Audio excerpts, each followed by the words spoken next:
Dnešné predsedníctvo sa zaoberalo len niekoľkými témami. Prvou témou bola teda plnenie úloh predsedníctva Združenia miest a obcí Slovenska. Robíme pravidelne takúto kontrolu. Ďalej, najvážnejší bod možno aktuálne informácie z legislatívneho procesu, včítanie informácie o rokovaní predstaviteľov Združenia miest a obcí Slovenska s predsedom vlády Slovenskej republiky a niektorými ministrami, čo sme si vyžiadali v podstate po rokovaní tripartity a rokovaní Rady pre partnerskú dohodu. Tento bod sa týkal hlavne teda eurofondov.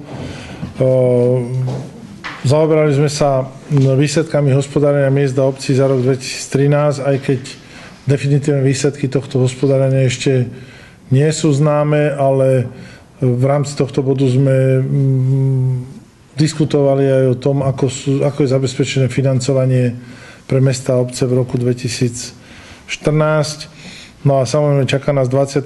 snem Združenia miest a obcí Slovenska tento rok.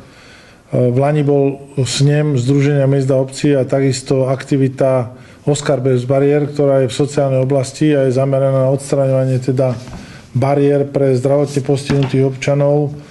A vždy vrcholí táto súťaž a vyhodnotenie v rámci snemu Združenia miest a obcí Slovenska. Znamená, že predsedníctvo nepodporilo aktivitu obchodného reťazca Lidl. Nám ľúto, že nebola táto aktivita prejednaná vopred a že došlo k podpisu memoranda medzi ministerstvom školstva a týmto obchodným reťazcom, ale my sme toho názoru, že pokiaľ nám to narúša celý systém, včítanie teda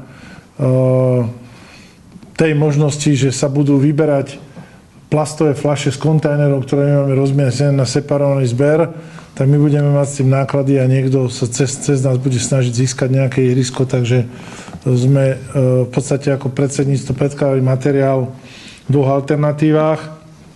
Podporiť a jednomyselným hlasovaním nepodporujeme túto aktivitu obchodného reťazca Lidl.